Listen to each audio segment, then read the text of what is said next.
पुंछ के इलाके में फौज के ऊपर आतंकी हमला करते हैं, उसमें 4 जवानों की शहादत होती है। उस शहादत के बाद कॉम्बिंग ऑपरेशन होता है। उस कॉम्बिंग ऑपरेशन के दौरान लगभग 15 लोगों को फौज उठाकर ले जाती है और उन 15 लोगों में से 3 लोगों की मौत होती है। और उन 3 लोगों की मौत के साथ में ही एक 8 से 10 सेकंड का वीडियो भी वायरल होता है, जिस वीडियो में 3 नौजवान देखे जा सकते हैं, जिन 3 नौजवानों के साथ मारपीट हो रही है, जिन 3 नौजवानों के ऊपर मिर्च का इस्तेमाल किया जा रहा है। उस वीडियो के वायरल होने के बाद देवकॉम जम्मू सारे आला अधिकारी पुंछ के इलाके बफलियाज में पहुंचे, परिवारजनों से मिले और परिवारजनों से मुलाकात करके उन्होंने परिवार को आश्वासन दिया कि जिन लोगों ने यह कृत्य किया है उनके खिलाफ सख्त कार्रवाई होगी, बख्शा नहीं जाएगा। और उसके बाद यह भी मैं आपको बताऊं कि अभी भी बफलियाज के इलाके में और पुंछ के बेशतर इलाकों में कॉम्बिंग ऑपरेशन, सर्च ऑपरेशन और उन आतंकियों की तलाश जिन्होंने 4 जवानों की शहादत के लिए जिम्मेदार थे, उन आतंकियों की तलाश इस समय भी जारी है। लेकिन जिन 3 लोगों की मौत संदिग्ध परिस्थितियों में बताई गई और उसके बाद सरकार ने उनके लिए कॉम्पेंसेशन अनाउंस किया। सरकार ने कहा कि उन तीनों के परिजनों को, परिवार के लोगों को नौकरी भी दी जाएगी, कंपैशनेट अपॉइंटमेंट भी उनका किया जाएगा। उसका मतलब सरकार ने उस समय साफ तौर पर यह कहा कि फौज से गलती हुई है। और इस बात को ध्यान में रखते हुए कि राजौरी पुंछ का यह इलाका एलओसी से सटा हुआ इलाका है और उस एलओसी से सटे हुए इलाके में आतंकी अपने बेसिस बनाने की बेइंतहा कोशिश कर रहे हैं। षड्यंत्र लगातार पिछले 3 साल से कोशिश की जा रही है इस इलाके को किसी तरीके से डिस्टर्ब किया जाए, इस इलाके के हालात खराब किए जाएं और माहौल ऐसा पैदा किया जाए जिस माहौल में आतंकियों को ऑपरेट करना आसान हो, जिस माहौल में आतंकी आसानी के साथ आम लोगों के साथ मिलकर इस इलाके को दोबारा से डिस्टर्ब कर सके। उसके चलते अलग अलग तरह के कृत्य इससे पहले भी हुए। डांगरी में क्या कुछ हुआ, आपको याद होगा कि डांगरी में आम लोगों को निशाना बनाया गया। उसके बाद अन्य कई और जगहों पर आतंकियों ने हमले किए। उसके बाद 3 लोगों की मौत जो है वो एक आर्मी इंस्टॉलेशन के बाहर हुई। ये सारा कुछ हुआ और इस सारे कुछ के बाद अब जो ये बफलियाज के 3 लोगों की मौत आर्मी ने जब इन्हें उठाकर लिया, उसके बाद इनकी मौत हुई और इन्हें परिवार के इनके शव जब परिवार के हवाले किए गए, उसके बाद इस बात का ख्याल करते हुए कि लोगों की भावनाएं आहत हुई हैं और कहीं जो साजिश दुश्मन दूसरी तरफ रच रहा है वो अपनी साजिश में कामयाब न हो, इस बात का ख्याल करते हुए फौज ने एक ब्रिगेडियर लेवल का और 3 सीनियर ऑफिसर्स को जो यूनिट सुरनकोट में ऑपरेशंस देख रही थी उन्हें शिफ्ट किया है। और सिर्फ शिफ्ट ही नहीं किया है बल्कि उनके खिलाफ इंटरनल इन्वेस्टिगेशन भी शुरू हुई है और उनके खिलाफ डिसिप्लिनरी एक्शन होने की भी संभावना है। दूसरी तरफ जम्मू कश्मीर पुलिस ने इस मामले का संज्ञान लेते हुए एफआईआर भी दर्ज कर दी है। सूत्रों के हवाले से जो खबर आ रही है उसके मुताबिक ब्रिगेडियर पद्म आचार्य जो ब्रिगेड कमांडर थे राष्ट्रीय राइफल्स के, उन्हें इस यूनिट से रिमूव किया गया है और उसके अलावा 3 और सीनियर ऑफिसर्स हैं जिन्हें इस यूनिट से तब्दील कर दिया गया है। 3 सिविलियंस की इसमें मौत हुई थी और 10 के करीब सिविलियंस की हालत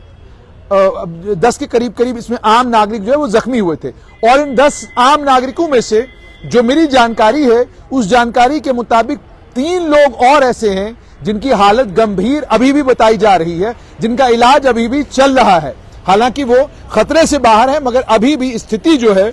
उसके बारे में तब तक कुछ नहीं कहा जा सकता जब तक कंक्लूसिव डॉक्टर्स ये न कहें कि ये बिल्कुल अब खतरे से बाहर हैं।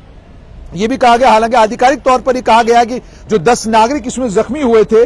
इसमें से 5 को सुरनकोट में एडमिट किया गया था, 5 को पुंछ में एडमिट किया गया था हॉस्पिटल में। उनकी स्थिति बताई जा रही है स्टेबल है, लेकिन जैसे मैंने आपको कहा जिन डॉक्टर्स से मेरी बात हुई है और जिन लोगों से मेरी बात हुई उन्होंने साफ तौर पर यह कहा कि 3 लोग अभी भी ऐसे हैं जिनकी हालत गंभीर बनी हुई है।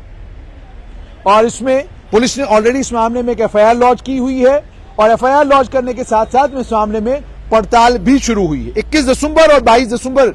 आपको याद होगा कि 21 दिसंबर को वो वारदात हुई जिस वारदात में आतंकियों ने घात लगाकर फौज के ऊपर हमला किया और 4 फौज के जवान शहीद हुए। 4 फौज के जवानों की शहादत के बाद कॉम्बिंग ऑपरेशन वहां पर शुरू हुआ। अब सिर्फ इतना ही नहीं, जैसे मैंने आपको कहा कि लेफ्टिनेंट गवर्नर मनोज सिन्हा हो, जम्मू कश्मीर की सरकार हो, वो वचनबद्ध है इस चीज के लिए कि अगर कहीं पर भी फौज से, पुलिस से, पैरामिलिट्री फोर्सेस से गलती होती है तो उसके लिए किसी को बख्शा नहीं जाएगा, दुश्मन को मौका नहीं दिया जाएगा कि वो इस तरह के हादसों का इस्तेमाल लोगों को फौज के खिलाफ करने के लिए इस्तेमाल कर सके। दुश्मन को बिल्कुल मौका नहीं दिया जाएगा। और इसी के चलते आर्मी ने इसमें इन्वेस्टिगेशन भी स्टार्ट कर दी है, कॉम्पेंसेशन की अनाउंसमेंट भी हो गई है, कंपैशनेट अपॉइंटमेंट की बात भी कर दी गई है, और ये सारा कुछ करने के साथ साथ में यह भी कहा गया है जो लोग इसमें दोषी पाए जाएंगे उन लोगों के खिलाफ सख्त कानूनी कार्रवाई होगी। आला अधिकारियों ने यह भी कहा कि आर्मी ने साफ किया है कि आर्मी बिल्कुल बर्दाश्त नहीं करेगी इस तरह का कोई भी कृत्य अगर फौज से होता है तो आर्मी बिल्कुल इसको बर्दाश्त नहीं करेगी। लेकिन चूंकि इन 3 लोगों की मौत हुई है और अब इस मामले में पड़ताल शुरू हुई है, पड़ताल के खत्म होने के बाद जो लोग दोषी पाए जाएंगे उनके खिलाफ कानूनी कार्रवाई होगी। ये एक बड़ा कदम है और ये कदम सराहनीय इसलिए भी है क्योंकि ये कदम इसलिए भी सराहनीय है क्योंकि सरकार ने इसमें ज्यादा समय नहीं लिया। फौरन इस बात को समझते हुए कि गुज्जर बकरवाल समुदाय के लोग जो लंबे समय से फौज, पुलिस और प्रशासन की रीढ़ की हड्डी बनकर रहे हैं, जिन्होंने फौज और पुलिस और सीआरपीएफ हर जगह पर उनकी मदद भी की है और साथ में फौज में, पुलिस में खास तौर पर राजौरी पुंछ के इलाके से ताल्लुक रखने वाले नौजवानों का anti militancy, anti terror operations में रोल जो है वो सराहनीय है। आज भी है, इससे पहले भी है, किसको याद नहीं, औरंगजेब किसको याद नहीं, और कई नाम हैं जिनको मैं याद कर सकता हूं यहां पर और आपको बता सकता हूं कि ये लोग राजौरी पुंछ के इलाके के हैं और देश के लिए और देश की सुरक्षा में इन लोगों ने अपनी जानें दी हैं, इन लोगों ने कुर्बानियां दी हैं। और इस इलाके के लोगों ने कभी भी पाकिस्तान को या पाकिस्तान से जिन लोगों को समर्थन मिला हुआ है, चाहे अलगाववादी हो, आतंकवादी, उनकी बेसिस इस इलाके में बनने नहीं दी। लेकिन पिछले 3 साल से लगातार ये देखने को मिल रहा है, एक तो आतंकियों की एक्टिविटी इस इलाके में बढ़ी है, दूसरा आतंकी प्रिसाइज हमले कर रहे हैं, तीसरा फौज को नुकसान झेलना पड़ रहा है। अब इन सभी चीजों के लिए कौन लोग रिस्पॉन्सिबल हैं, क्या कारण है ये सब कुछ हो रहा है? और ये जो बार बार खबर आती है कि जो ग्राउंड से इंफॉर्मेशन आती थी, जो ग्राउंड नेटवर्क था वो ड्राई हुआ है, ड्राई क्यों हुआ, उसके पीछे कारण क्या है? और जो लोग ऑलरेडी इस इलाके में लंबे समय से, चाहे वो पुलिस के अधिकारी हैं, आर्मी के अधिकारी हैं, लंबे समय से जो लोग यहां पर काम कर रहे हैं, उनको लेकर भी अब ये सवाल पूछने शुरू हो गए हैं लोग कि अगर ये लंबे समय से यहां पर हैं, डांगरी होने के बाद भी आपने इनको हिलाया नहीं, डांगरी के बाद कितने और अन्य हमले हुए, उसके बावजूद इसी इलाके में बने हुए हैं, तो इनका इंफॉर्मेशन नेटवर्क क्या है, इनका सीआईडी का इनपुट कितना मजबूत है? अगर ये लोग काम नहीं ठीक तरीके से कर पा रहे हैं या वहां पर कोऑर्डिनेशन की कोई कमी है, तो फिर उन तमाम अधिकारियों को बदलकर वो अधिकारी वहां भेजे जाने चाहिए जो कोऑर्डिनेशन में काम कर सके, ताकि पुलिस, पैरामिलिट्री फोर्सेस, आर्मी मिलकर ऑपरेशंस करें और ये जो आतंकी वहां पर आए हुए हैं इन्हें भी खदेड़ा जा सके, इन्हें भी इस इलाके से साफ किया जा सके। ऑपरेशन सर्प विनाश, अन्य कई और ऑपरेशंस इस इलाके में हुए, जिन ऑपरेशंस में फौज ने, पुलिस ने मिलकर आतंकियों के बड़े बड़े बेसिस को, हाइडआउट्स को साफ किया, मुकम्मल तौर पर उन हाइडआउट्स को खत्म किया। लेकिन अब क्या वजह है कि पिछले 2 सालों के अंदर अंदर क्या और एटीट्यूड लैक्स है सिक्योरिटी फोर्सेस का, या कोई और कारण है जिसकी वजह से आतंकियों को ये कुछ करने का मौका मिल रहा है? और सबसे बड़ी बात ये, पिछली बार जब आतंकियों ने हमला किया था तो आपको याद है कि वो उसके बाद उसका वीडियो फुटेज भी जारी किया था, तो वो वीडियो फुटेज बनाने का मौका कैसे मिलता है, वो कैसे ये सब कुछ करते हैं? और उसके बाद इस मामले में जो 4 जवानों की शहादत हुई है, उनकी शहादत के बाद जो जानकारी मिल रही है, आतंकी कितनी देर तक वहां एनकाउंटर साइट पर रहे हैं, वो भी गंभीर है, चिंताजनक है। कितनी देर तक आतंकी वहां पर रहे और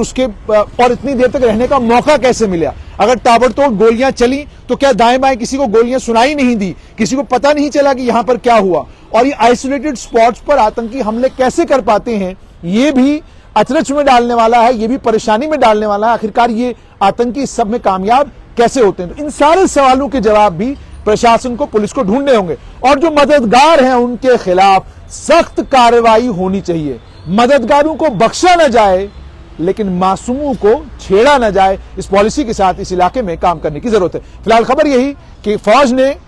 एक ब्रिगेडियर लेवल और 3 सीनियर आर्मी ऑफिसर्स को शिफ्ट किया है। उसके अलावा जम्मू कश्मीर का प्रशासन भी कुछ और आला अधिकारियों को इस इलाके से हटाने के मूड में आ गया है।